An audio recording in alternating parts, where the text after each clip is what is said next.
जब मुसलमानों के दारुल खिलाफा यानी मुस्लिम दौर हुकूमत की राजधानी बगदाद में हर दूसरे दिन किसी न किसी दीनी मसले पर मुनाजरे होने लगे यानी डिबेट होने लगी। जल्द ही वो वक्त भी आ गया जब एक साथ एक ही दिन बगदाद के 4 अलग अलग चौराहों पर अलग अलग मुनाजरे हो रहे थे।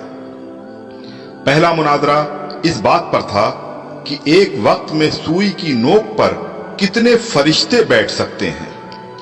दूसरा मुनाजरा इस अहम मौजू पर था कि कौवा हलाल है या हराम है।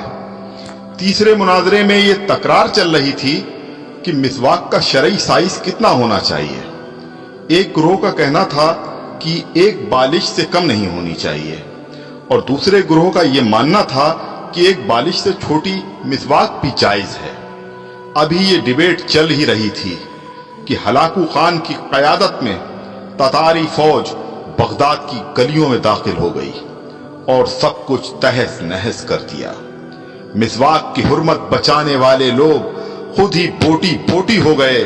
सुई की नोक पर फरिश्तों की गिनती करने वाले लोगों की खोपड़ियों की मीनारें बन गईं जिन्हें गिनना भी मुमकिन नहीं था। कौवे के गोश्त पर बहस करने वालों के मुर्दा जिस्मों को कौवे नोच नोच कर खा रहे थे। आज हलाकू खान को बगदाद तबाह किए सैकड़ों बरस गुजर चुके हैं, मगर कसम ले लीजिए जो मुसलमानों ने तारीख से रत्ती बराबर भी सबक लिया हो। आज हम मुसलमान फिर वैसे ही मुनाजरे सोशल मीडिया पर या अपनी महफिलों, जलसों और मस्जिदों के मेंबरों से कर रहे हैं।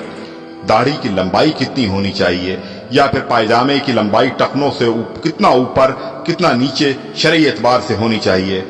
फिरके और मसलक के हमारे झंडा बरदार सिर्फ और सिर्फ अपने अपने फिरकों को जन्नत में ले जाने के दावे कर रहे हैं और दौर हाजिर का हलाकू खान एक एक करके मुस्लिम मुल्कों को नेस्तनाबूद करता हुआ आगे बढ़ रहा है।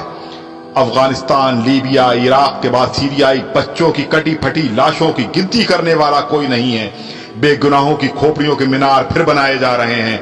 आदम की नस्ल के नौजवानों, बूढ़े बुजुर्गों की लाशों को कौवे नोच नोच कर खा रहे हैं और हवा की बेटियां अपनी अस्मत बचाने के लिए उम्मत की चादर का कोना तलाश कर रही हैं। जी हां, और हम खामोशी से अपनी बारी आने का इंतजार कर रहे हैं।